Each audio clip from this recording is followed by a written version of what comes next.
Continuando a nossa conversa do vídeo anterior, em que eu mostrei para vocês como última figura ali, uma figura que representava o ciclo estral na espécie bovina, vocês estão vendo aí uma figura parecida, mas que representa o ciclo estral na espécie suína, certo? E vocês observando essa figura, de cara, vocês já se deparam com informações que agora vocês já conhecem. Tá? Vocês estão vendo aqui, por exemplo, fase folicular, fase em que se desenvolvem os folículos. Vocês estão vendo aqui fase lútea, é a fase em que o corpo lúteo está ativo, né? Ou seja, o diéstro, certo? Vocês estão vendo aqui uma terceira informação, é o período estro. Esse aqui é o período, então, em que a fêmea está aceitando a monta, né? E que, portanto, aqui bem próximo deve ter acontecido também, além do estro, a ovulação. Então, vejam que vocês já estão se familiarizando. Além disso, aparecem aqui os níveis hormonais durante o ciclo estral, né? Que na porca, se vocês não lembrarem, deem uma olhada naquela tabela, naquele quadro que eu mostrei para vocês, e vocês vão ver que na porca o ciclo estral é também de mais ou menos 21 dias, certo? Que o estro na porca dura em torno de 45, 48 horas, e que a ovulação na porca acontece nas últimas horas do estro, ou seja, no final do período estro acontece a ovulação. E aí vocês conseguem, então, entender melhor esta figura. Né? Vocês estão vendo aqui, por exemplo, que ele chamou de dia zero, né? Ou seja, é o início de um novo estro. Ele mostra aqui o dia -1, -3, -5, se referindo ao estro anterior. Né? Ou seja, vocês estão vendo aqui, que no final do estro anterior houve um pico de LH, que foi antecedido por um pico que aconteceu aqui de GNRH. Vocês já sabem, o pico de GNRH acontece um pouco antes do pico de LH. Tá? Então, acrescentemos aqui o GNRH que não aparecia. Bom, se houve um pico de GNRH que ocasionou um pico de LH, é porque houve um aumento nos níveis de estradiol, e esse aumento nos níveis de estradiol aconteceu paralelamente ou concomitantemente à queda nos níveis de progesterona, porque vocês já sabem, né? A queda nos níveis de progesterona com aumento nos níveis de estradiol é que possibilitam a liberação de GNRH, a liberação de LH e a ovulação. E esses altos níveis de estradiol também ocasionaram a exteriorização do estro, certo? Então, houve aqui o período de estro, né? Período de estro, que na porca é de mais ou menos 2 dias, certo? E nas últimas horas do estro, houve a ovulação. Então, pessoal, na porca, não é raro haver num trabalho de inseminação artificial, né? Durante esse período de estro, a ocorrer 2 até 3 inseminações, né? Para que se tenha maior certeza, se é que existe isso, de que vai haver o início, o estabelecimento de uma gestação. Né? Então, nessas espécies onde o estro, perdão, onde o período de estro é longo, tá? Onde o período de estro é longo, não é raro nos programas de inseminação artificial serem feitas 2, 3, até mais inseminações. Não é o caso da vaca. A vaca, o período estro dura poucas horas ali. Então, normalmente, na vaca se faz uma única inseminação, porque dura poucas horas o estro. Aí tu já pegou mais ou menos na metade do estro, então não adianta tu fazer 2, 3 inseminações. Não vai dar tempo, né? Não é compatível com a característica da espécie. Mas, na porca, em que o estro é relativamente longo, né? Dura aí em torno de 2 dias, não é raro fazer 2 ou 3 inseminações em intervalos de 12, 24 horas, mais ou menos, né? Dependendo do manejo. Tá? E, obviamente, que numa monta natural, né, em que o cachaço, o varrão, enfim, estiver junto com a porca, obviamente, durante esse período de estro, haverá mais de uma monta. Né? Haverá mais de uma monta. Certo? Isso vai garantir o estabelecimento de uma gestação. Tá? Bom, a partir do momento em que a porca não se deixa mais montar, terminou o período estro, certo? Terminou o período estro. E aí vocês veem, a partir do 4º, 5º dia deste ciclo aqui, deste ciclo que está demonstrado aqui, né? E que vai durar mais ou menos 21 dias, caso a porca não inicie uma gestação, certo? Lá pelo 4º, 5º dia, se formam corpos lúteos, no caso da porca são corpos lúteos, porque é a ovulação de vários folículos, né? E aí, então, o início do período de diestro, ou do período luteal, ou seja, de função do corpo lúteo. Ou ainda, dizendo a mesma coisa de uma forma diferente, a produção de progesterona, como vocês estão vendo aí, ó, curva de progesterona aumentada até mais ou menos 15º dia, 17º dia, mais ou menos. Aqui, como nas outras espécies, né, a curva de progesterona tem 2 caminhos a seguir. Se não houve gestação, né, por alguma razão, esta fêmea ovulou, foi inseminada, mas não houve o estabelecimento de uma gestação, o que vai acontecer? O endométrio vai produzir prostaglandina F2-alfa, esta prostaglandina F2-alfa vai fazer a lise do corpo lúteo, né? Vai fazer a lise do corpo lúteo e os níveis de progesterona irão cair, junto com os níveis de estradiol, que é esta linha, deixa eu ver onde é que está a linha aqui, ó, já, né?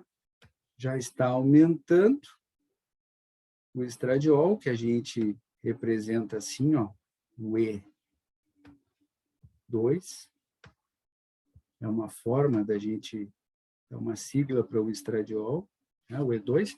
Então, queda de progesterona com aumento de estradiol, que vai acontecer exteriorização do estro, estimulação do GNRH, com consequente estimulação do LH e consequente ovulação, né? No final deste ciclo que está mostrado aí. O segundo caminho da progesterona é continuar aumentando, aumentando, aumentando até o final da gestação. Então, se houve o estabelecimento de uma gestação aqui, né, houve ovulação, houve inseminação, houve monta natural com sucesso, digamos assim, haverá a chegada dos embriões, né? Lembrando para vocês que na porca a gente sempre fala no plural, né? Embriões, folículos ovulatórios, corpos lúteos, porque são vários, né? Vários folículos ovularam, vários corpos lúteos se formaram, vários embriões vão chegar no útero, Inclusive, há trabalhos, e isso é bem estabelecido, biologia não é matemática, mas é bem estabelecido, se não chegar um número mínimo de embriões, e a gente mais ou menos assume um mínimo como 4 embriões, mais ou menos, ou mais, né? Normalmente chegam mais, lá no útero, não haverá reconhecimento da gestação, e esses corpos lúteos serão destruídos, né? E haverá um novo ciclo estral, uma nova ovulação. Então, com a chegada de embriões num número significativo, e esse número é acima de 4, né? Normalmente, mas lembro, biologia não é matemática.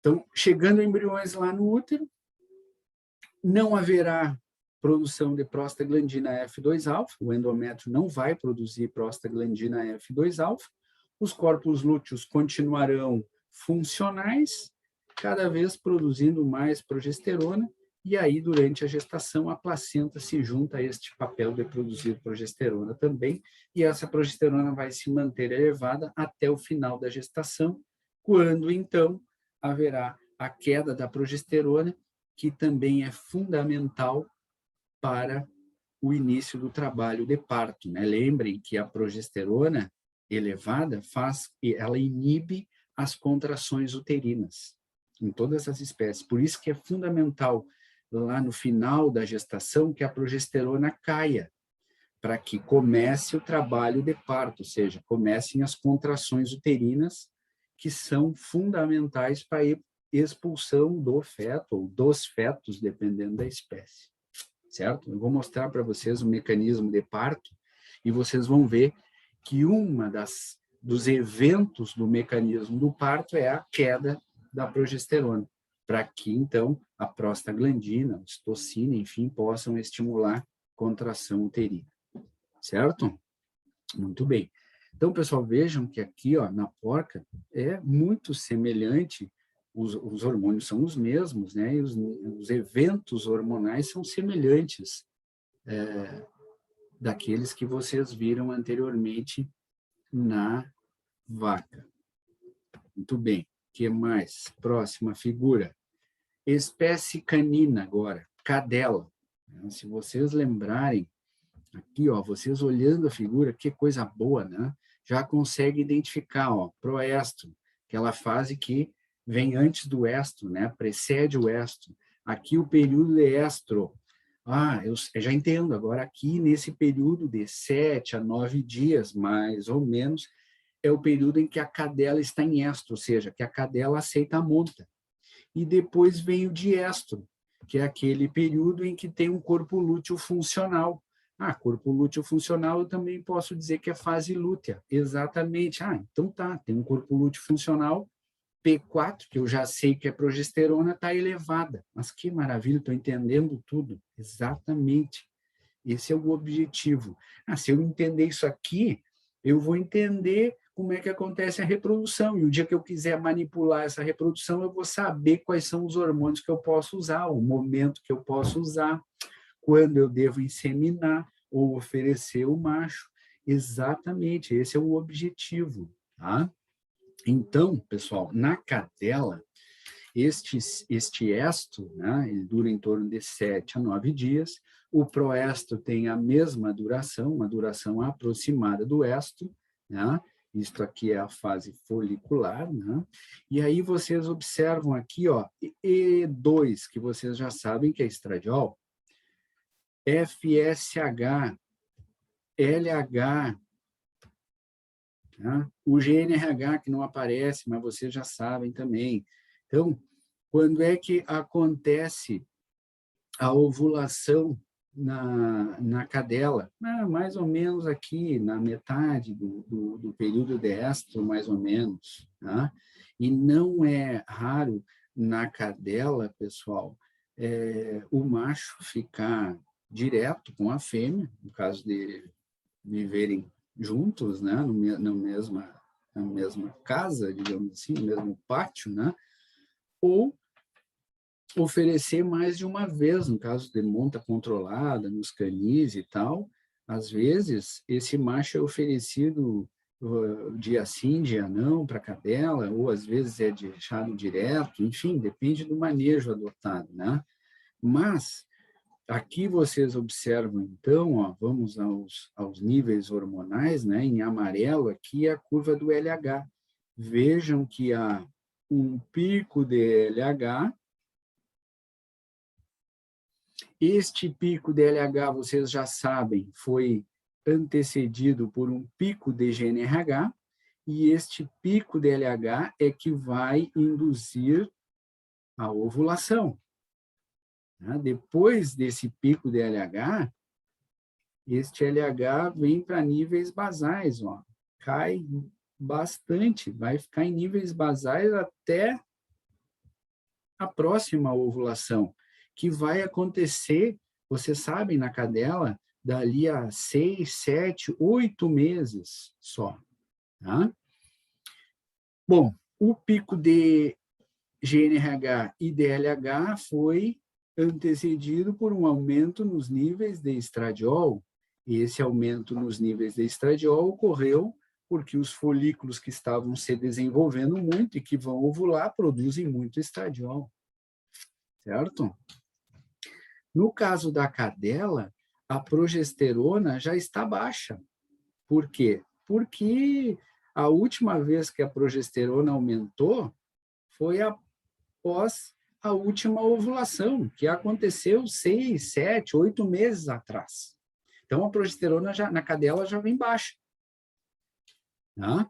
Agora, a progesterona, ó, depois ali que termina o período estro, a progesterona vai aumentar e vai se manter elevada por 2 meses, ocorrendo ou não ocorrendo sucesso nessa ovulação, ou seja, ocorrendo ou não ocorrendo gestação, a progesterona na cadela vai ficar 2 meses aumentada e vai cair após 2 meses.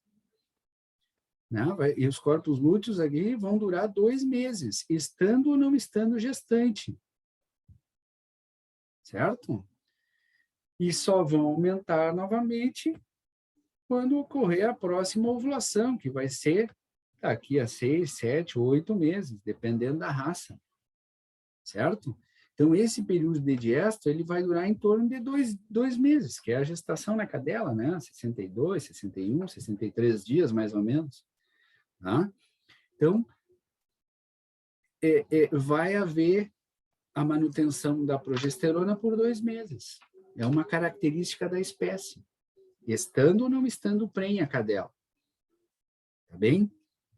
Então, vejam que os hormônios são os mesmos, o perfil hormonal já é um pouco diferente, né? Um pouco diferente da porca e da vaca, especialmente por esse aumento de progesterona durante 2 meses. E depois a progesterona cai, vai haver o parto se houve gestação, não vai haver parto se não houve gestação, mas a progesterona vai ficar abaixo durante 6, 7, 8 meses.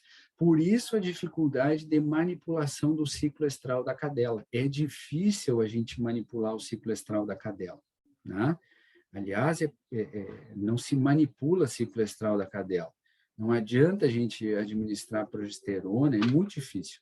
A gente tem que esperar a cadela entrar em estro, em cio, para inseminar. É o máximo que a gente consegue, inseminar uma cadela quando ela está em cio. Né? E por isso que a inseminação na cadela, ela é pouco utilizada. Ela é usada mais, claro, hoje em dia, né, vocês podem ter um macho que está em outra cidade, né? Aí coleta o macho, manda o sêmen refrigerado, por exemplo, manda de Santa Maria para Palmeira, de Porto Alegre para Santa Maria, de Quaraí para Palmeira, enfim, alguns dias, né? Mas não é muito usado, assim. Usa mais inseminação também em algumas espécies, em algumas raças, perdão, que a monta é mais difícil, né? No Basset Hound, por exemplo, né? Que é tem a raça aquele formato mais alongado, ao mesmo tempo é pesado, às vezes a fêmea não aceita muito o macho porque pesa, ela não consegue manter o peso do macho durante a cópula, né?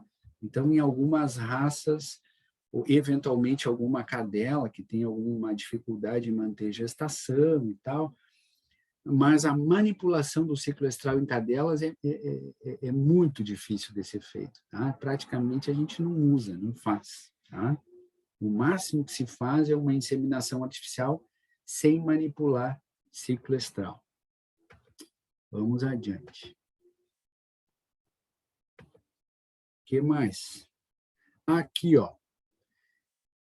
Esta figura que vocês já entenderam, se refere à égua. Né? Aqui ele falou não gestante, mas é a égua. Tá? E vocês vejam, pessoal, que o ciclo estral na égua é também de mais ou menos 21 dias. Tá?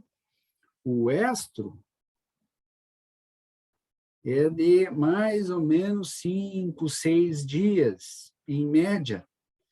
Depois, este período de diestro é de mais ou menos 15 dias, 17 dias, bem parecido com o que a gente observa na vaca, na porca, certo? E vocês estão vendo nesta figura aqui, ó, vocês estão vendo que na égua a ovulação acontece também nos últimos dias do estro, certo? Nos últimos dias do estro. E vocês estão vendo que os hormônios são os mesmos, ou seja, houve um aumento de estradiol, que estimulou o pico de GNRH e, consequentemente, o pico de LH, que o pico de LH estimula a ovulação, que depois da ovulação, alguns dias após a ovulação, se forma um corpo lúteo e que esse corpo lúteo vai produzir progesterona até o momento em que precisa haver uma definição, não houve a chegada do embrião no útero, ó, singular, né? A égua, ela é uma espécie considerada monoovulatória. A égua não é espécie, né, pessoal? Estou falando da espécie equina, mas, enfim, a égua, assim como a vaca, a gente fala em monoovulação, ou seja, normalmente é uma ovulação só. Se é uma ovulação, normalmente, grande parte das vezes, a gente só tem a gestação de um embrião, né? O estabelecimento de um embrião lá para a gestação, certo? Na égua e na vaca, normalmente se tem um único embrião. Na égua, onde a reprodução é assistida, quando se tem 2 embriões, né? Às vezes a gente rompe essa vesícula embrionária de forma mecânica, uma delas rompe, né? Pressiona e rompe a vesícula embrionária, do embrião, para que um embrião só se desenvolva.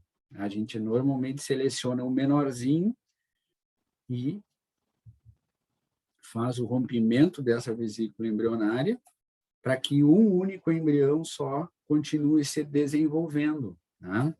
Por que isso? Porque uma gestação gemelar implica num parto gemelar, é óbvio, né? Se tem 2 embriões, vai ter 2 fetos e os 2 vão ter que nascer. E um parto gemelar na égua e na vaca implica num parto, digamos assim, que requer mais cuidado, porque não é um, são 2, certo? E um parto, digamos assim, mais que requer mais cuidado, na égua ele é mais problemático, porque ele pode comprometer a saúde uterina da égua, inclusive se houver lesão, né, uterina durante o parto, na égua, é um tanto quanto difícil de reverter, né, eventuais hemorragias no momento do parto do que na vaca. Tá? Então, não é desejável, digamos assim, uma gestação gemelar na égua. Não é desejável. Acontece? Não, acontece. É comum? Não, não é comum. Isso acontece. Biologia não é matemática, né? E mais, né, pessoal? Dependendo da raça equina, o que se quer é tamanho, né? A gente precisa, por exemplo, em raças de salto, ter um tamanho adequado com a exigência. Né? Vocês nunca viram petiço sendo usado para equitação, né? Para salto, certo? Para corrida, também, né? Normalmente é um biotipo mais, bom, aí para puro sangue, né? PSI, que corrida a gente pode falar também em quarto de milha, né? Mas eu estou falando em corridas, estou me referindo a PSI. O tamanho, normalmente, é um tamanho grande, né? Certo? Então, é um biotipo mais, um cavalo maior, né? Para salto, para o PSI de corrida, tá? Então, um parto gemelar, uma gestação gemelar, pode implicar em potros menores, que podem recuperar esse tamanho ao longo da vida ou não. Então, o parto gemelar em equinos ele não é desejável. Tá? Bom, o fato é que, se não houver o estabelecimento de uma gestação, a prostaglandina vai entrar em ação, fazendo com que haja lise do corpo lúteo, diminuição de progesterona. Né? Diminuição de progesterona com aumento de estradiol aqui, você já sabe o que acontece. Vocês já sabem que ocorre a exteriorização do éstro, vocês já sabem que ocorre o pico de GNRH, o pico de LH e uma nova ovulação. Né? Vai acontecer aqui uma nova ovulação, ou seja, a mesma coisa que aconteceu 21 dias atrás. Se a gestação foi estabelecida, esta gestação será mantida, né, por 11 meses até o final da gestação, quando a progesterona cai, para possibilitar o desencadeamento do mecanismo de parto. Tá? Então, vejam que os termos, eu já estou passando rápido, porque os termos são familiares já. Né?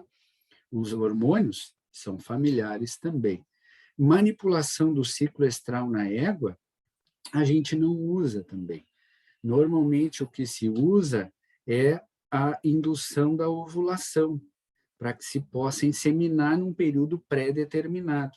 Então, eu acompanho na égua, numa reprodução assistida, o que o pessoal faz é, a égua está em estro, muito bem, então vamos, em intervalos de algumas horas, fazer um ultrassom e acompanhar, né, vamos fazendo ultrassom seguido, assim, e acompanhar o desenvolvimento do folículo dominante. Quando o folículo dominante estiver bem grande no ovário, 4 centímetros de diâmetro, mais ou menos, é o momento que eu vou aplicar um medicamento que vai simular a ação do LH para induzir a ovulação. E aí eu vou inseminar a égua num período determinado, certo? Porque eu sei que ela está em estro, agora eu apliquei um medicamento para induzir a ovulação, então eu vou inseminar, porque aí a ovulação e a inseminação vão acontecer muito próximas, e aí eu sei que os espermatozoides vão encontrar o ócito viável, lá na ampola do oviduto, onde vocês já sabem acontece a ovulação. Então, em termos de manipulação reprodutiva na égua, basicamente o que se faz é indução da ovulação, né? Acompanhamento do tamanho do folículo por ultrassonografia, e quando o folículo tiver um tamanho adequado, eu vou mostrar isso para vocês mais adiante, indução com a administração de medicamento, que simulação do LH, ou seja, induz a ovulação, tá? Estamos já estourando o nosso tempo, acho que falta mais uma figura, vamos ver. Aqui na espécie ovina, ó. Espécie ovina, o ciclo estral não é de 21 dias em média, é de, em média, 17 dias. E a cabra, professor, a gente sempre associa a cabra com o ovino, né? Cabra e ovelha.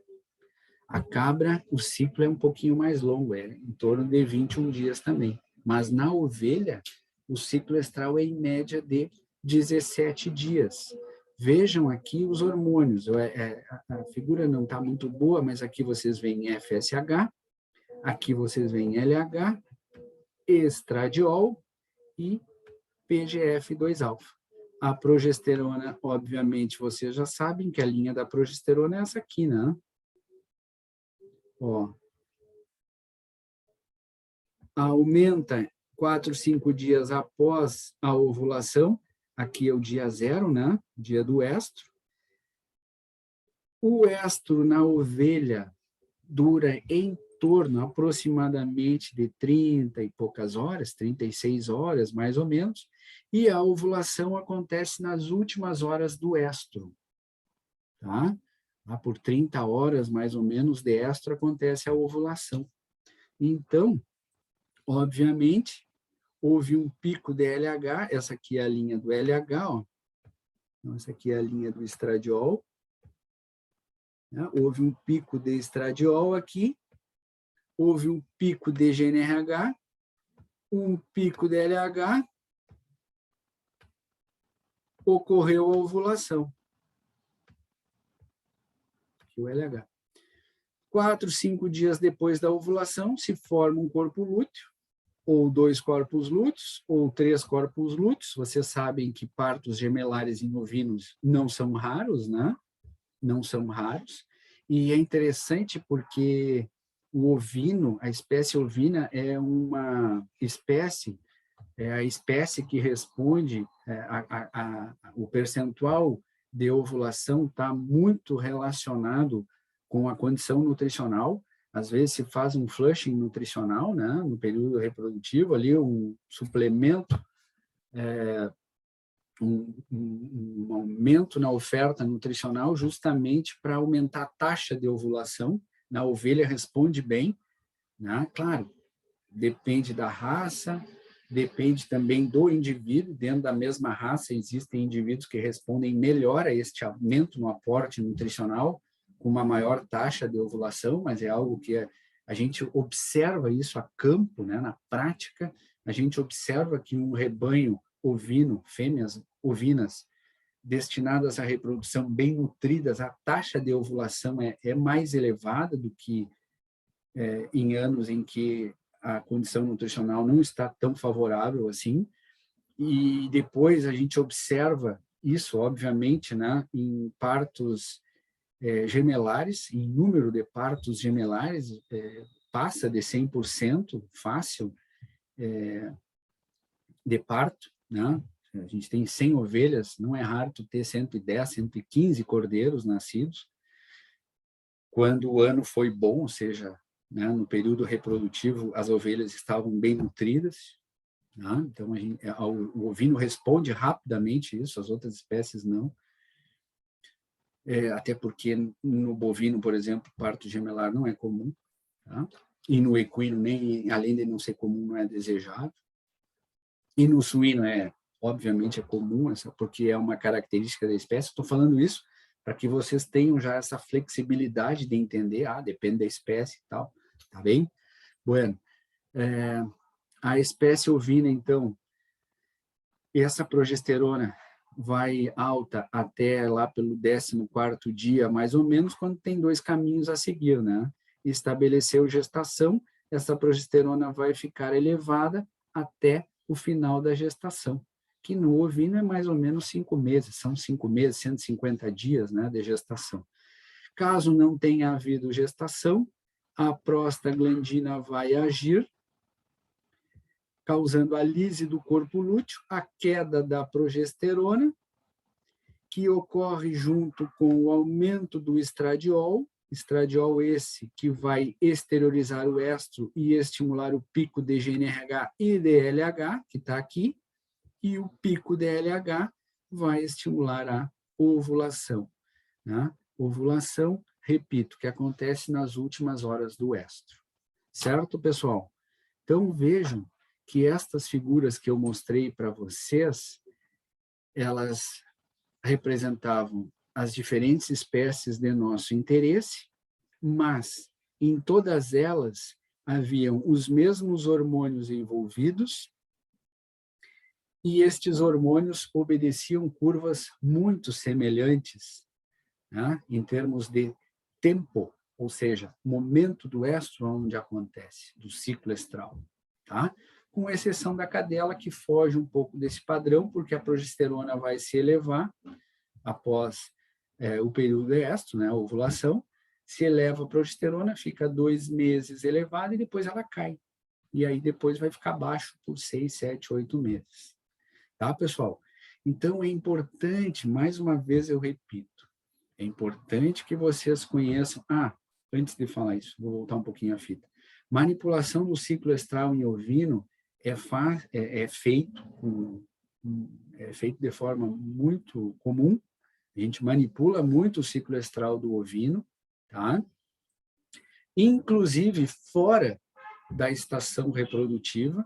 Vocês sabem, a gente vai voltar a falar disso, o equino e o bovino, eles passam por um anestro estacional durante o ano, ou seja, eles param de ciclar durante durante um período do ano. Isto tem a ver com fotoperíodo, ou seja, com o número de horas de luminosidade durante o dia.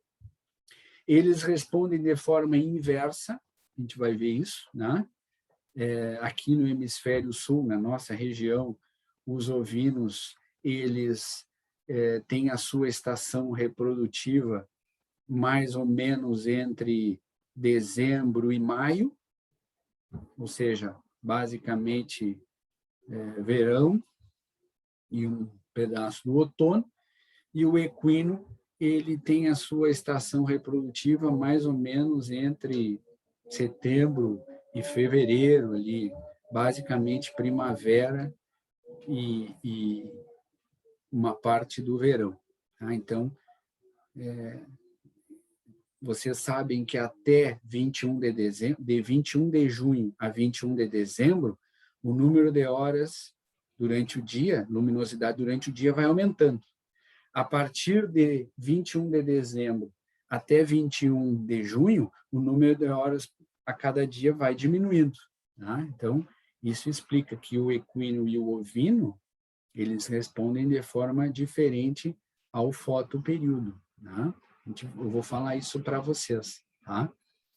Mas, o que eu estava dizendo antes de fazer essa observação é que é importante que vocês conheçam esses hormônios, que vocês saibam essas características do ciclo estral, para que vocês saibam manipular. Não adianta fazer cursinho aí de IATF e só pensar em números, se vocês não sabem quando usar, por que usar e como usar.